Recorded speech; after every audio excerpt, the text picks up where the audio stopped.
Hi guys, welcome back to Vroom Room. I'm Jay. On the channel today we'll be showing you some wire repair on the side of the engine that was previously done really badly, so we'll be soldering that up and using a bit of heat shrink. We're also going to be checking the valve timings, the valve gaps on the exhaust and inlet valves, just making sure they're okay. Also we will be doing a bit of refurb on the carbs.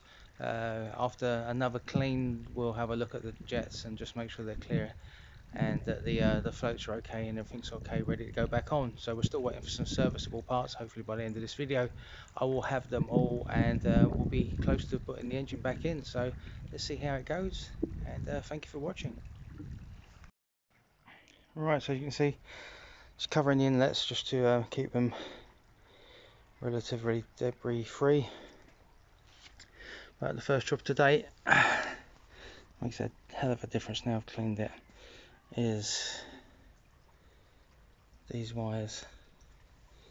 As you can see, someone's had a go before repairing them, and it's a really poor job. I don't even think that's heat shield. I think that's just off of some yeah, they just clamped on some very poor repair. And the third part of this wire is up here somewhere, so I'm going to fish that out and have a look. It is a little bit shorter, which also worries me a little bit because I'll have to come around a little bit like that. And I'm wondering, because of the colour at the other end of this wire, which I'll show you in a second, which is all green, looks like it's been off a while, so I'm wondering what it's how relevant it is. I'll reconnect it. I just hope it doesn't give me any problems when I reconnect the bike. So let's get this off and then have a look. The fact that they're all yellow is a bit concerning, and as you can see on the tip of that one, I don't know if it comes out in the video somewhat, but it does look like it's been either disconnected for a while or where it was sitting inside here, and the water's just getting to it, is where it's just discoloured it slightly. So what we'll do is we're going to take this bit off. I'm not keen on cutting that wire back anymore because of I'm not sure how much space I've got when I reconnect this connector. Then what we'll do is we'll splice it, or we'll mash it into each other, which is my favourite method when using heat shield. Solder it and then get the heat shield on. We'll do the same for all three. I'll try and show you in detail how I do it. There's many different ways of doing it, but this is just the one that's preferred by me, so let's crack on. Right, here we are. I had a quick look, and the good news is that these wires are meant to be yellow on a Honda Deauville. However, I still can't make head nor tail whether we do need the three or not, and as you can see, there's quite a bit of difference there between the sizes, which is a little bit worrying. Why someone took a little bit out, which is weird. So I'm going to show you on one of these how I do it. I'm not saying it's the best way, I'm saying it's the way that I do it. I've cleaned the wires, I've put a little bit of flux in. I just like to mash them together really, and then give them a squeeze. And don't forget when you're doing this to put your heat shrink on first, otherwise you'll be doing it twice. And then when that's done, what I like to do is to chuck a little bit of solder on. In my case it's a big bit of solder, this is the only one I could find come into this, and this isn't going to be easy like this, but give it a go.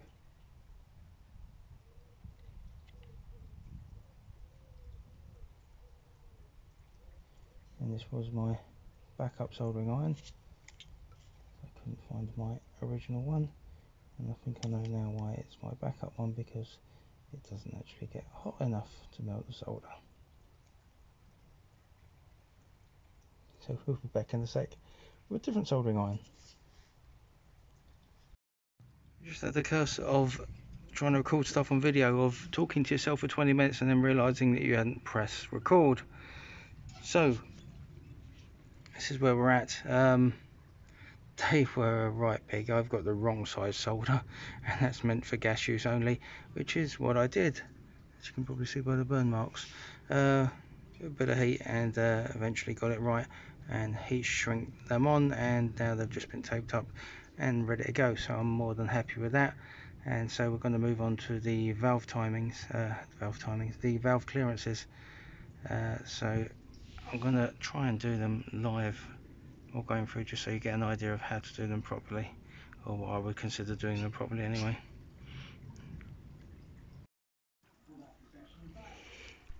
Right, so this is my rear cylinder. I've already taken the gasket off. The new one is on order, and that won't be long. What we'll do is we're just going to check the valve clearances here. Biggest pain today has actually been finding tools. I haven't used this valve clearance feelers in about 20 years, so trying to find them was a nightmare. Then of course I had to clean them because they were filthy, because I couldn't see the numbers. But from what I can see, this you're looking at about 22 thou on the exhaust and about 16 on the inlets. So if we just take this off, away it goes, and there's a little rubber down there. You've got to be careful of and don't want to lose, because otherwise you're going to end up with an even bigger oil leak. In the first video I said I was trying to guess what was the reason for my oil leak, and I actually believe now that it was the valve cover gasket. And my naivety, the first time I fit in the other one, I think I may have just bought an aftermarket one that wasn't quite there, and when you tighten these heads down it does leave the preordained gap, and the gasket's meant to fill that, and I didn't put any instant gasket on either, so completely my fault. The engine had to come in out anyway because it was absolutely caked, and it has allowed me to do stuff such as the wire coming through there and the valves clearances, which is now. So these are your valves on this side and that side, exhaust this side, inlet on the other side. So what we're looking for is movement here and here. You won't always have movement, that's because of where the camshaft is, and you will have to rotate the engine to get the right positions to measure the gaps correctly. Modern engines tend to have hydraulic lifters, makes it a little bit easier, and but on these ones of course they've got to be adjusted. So what we're looking at is 10mm on there, feeler gauge onto the top of the valve stem,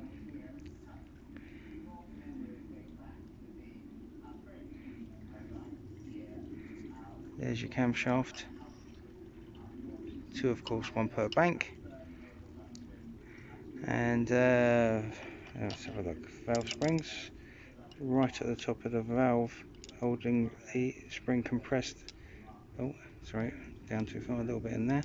The colettes, which have to be compressed to get the valves out if you need to do that as well. So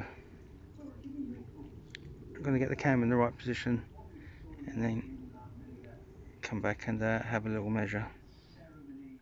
Just before I spin the engine, just to let you know, if you do need to rotate the engine and it's in the bike, you can take that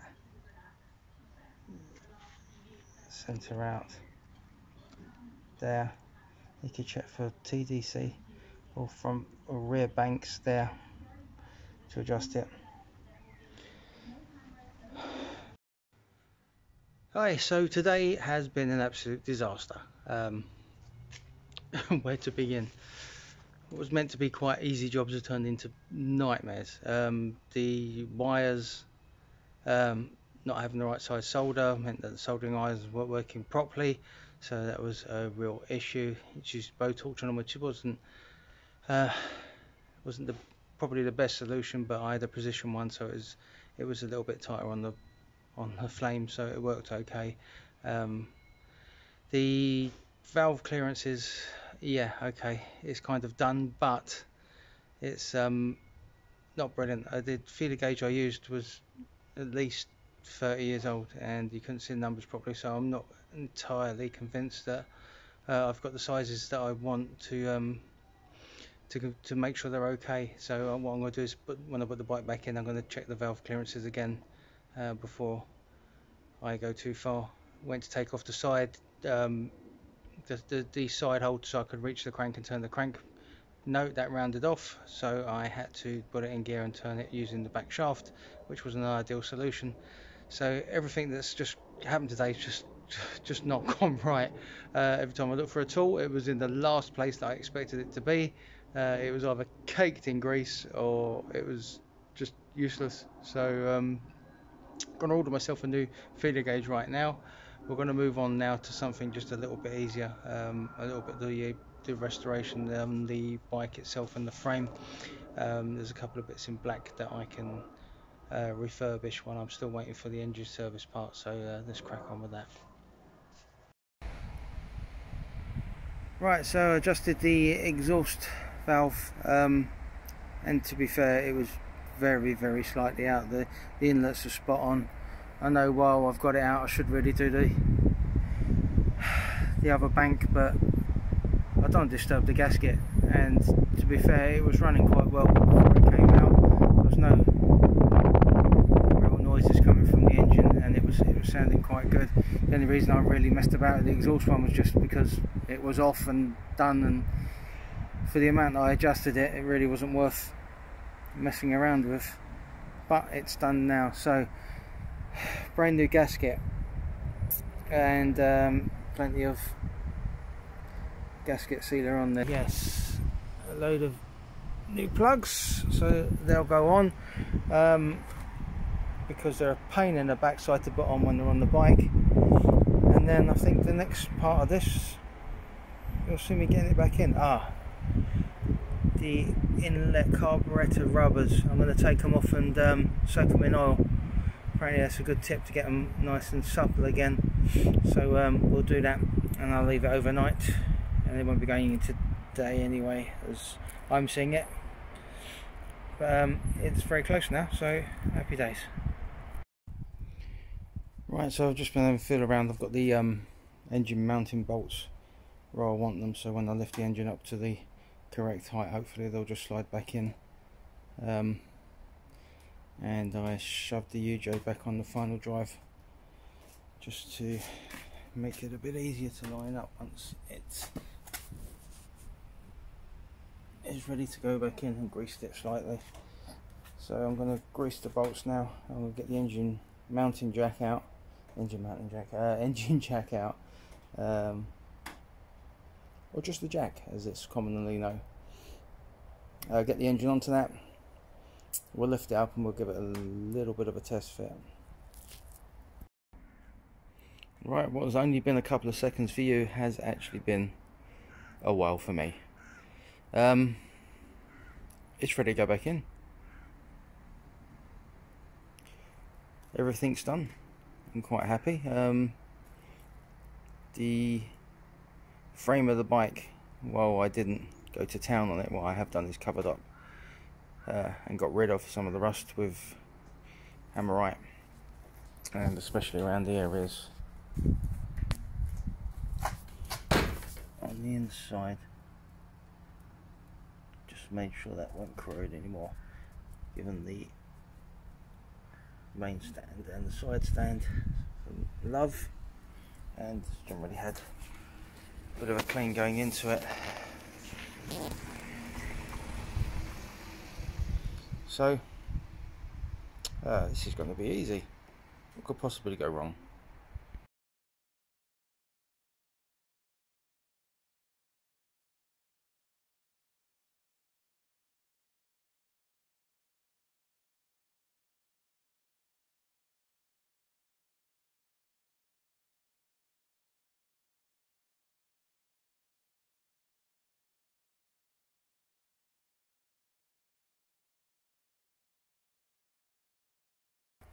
So with the help of a bit of time lapse, you can see me getting all of the engine mounting bolts through and properly connected, and I'm pleased to say that the engine is now back in properly. All the washers are in the right place, all the bolts have been done up, nuts, everything's been done, so that's it. Start hooking up the auxiliaries.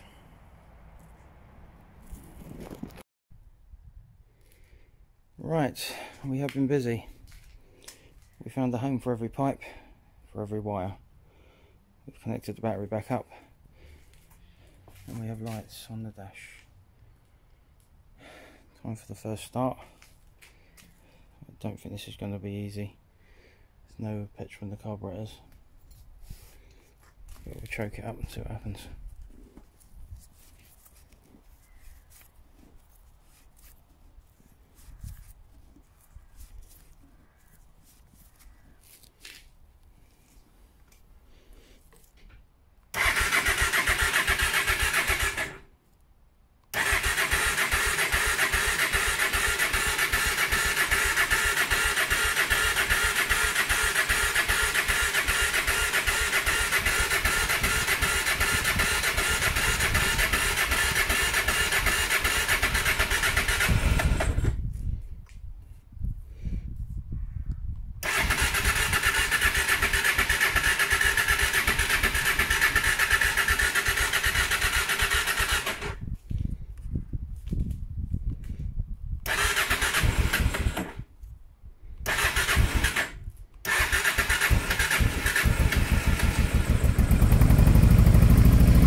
Well, got to be pleased with that.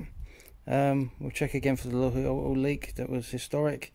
Still got a new filter to put on it. As far as the fuel goes, the exhaust is aftermarket and has never fitted very well, but those joints tend to leak after a while, so I think some new clamps in there might be a good idea. And we're just starting to burn off a little bit of smoke and oil and stuff after the rebuild, so jobs are good. Take it for a quick ride around the block and see what happens. So here we are. Got all the fairings back on and most of the bolts were in the right place. Most of them. Did actually add some bolts to what was holding in the fairings and surrounding bits because they were just not there. Just gave it a clean. There is still stuff to do. I've got to do the fuel filter, and there's I've got to balance the carbs. I will do that, but I'm just waiting to borrow a balancer off of a friend, so I will get around to that very soon. I will show you a little bit of the shakedown ride, because that's always the fun bit, whether you get back or not, but it won't be too far. But this is kind of it for now. I want to do the paint, and I will do the paint. I've been researching how to touch up the lacquer in certain areas, and that should be quite interesting. I've never done that before, so we'll do that in another video at some point along the line. And I also got my eye on a new project which comes up in a couple of weeks. I don't want to say too much about it at the moment in case I don't get it, but that will be a lot more of a strip down than this was. So let's see how the shakedown ride goes. Can only record this going the other way and portrait, so bear with me. Hopefully this will go alright.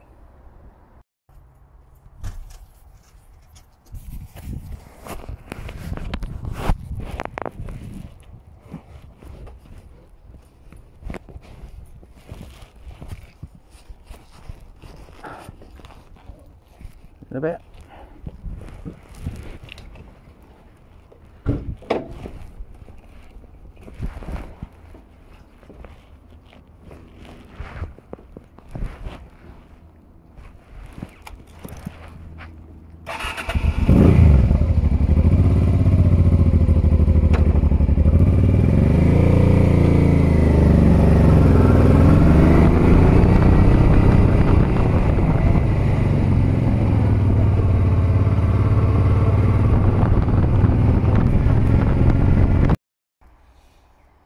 Well, there you have it. Shakedown went well, no issues, pulled through the gears, nice and smooth. It's going really well. We'll still need to balance the carburetors, but that's about it for this one, apart from the paint. So we'll do that in later videos. So I do hope you enjoyed this series. We didn't go quite as far as I hoped it was going to do when I first started it, but seeing as I'm not working out of a workshop, I'm not working with the latest tools, and I just had to rely on take a bolt out, put a bolt back. I'm more than happy with the results. So if you do want to see more, and I will get into it more, and I will strip bikes more than I did with this one, but for this one now, mechanically, jobs are good. And if you did like what you saw, please subscribe, and hopefully I'll do some bikes that you want to see. Enjoy.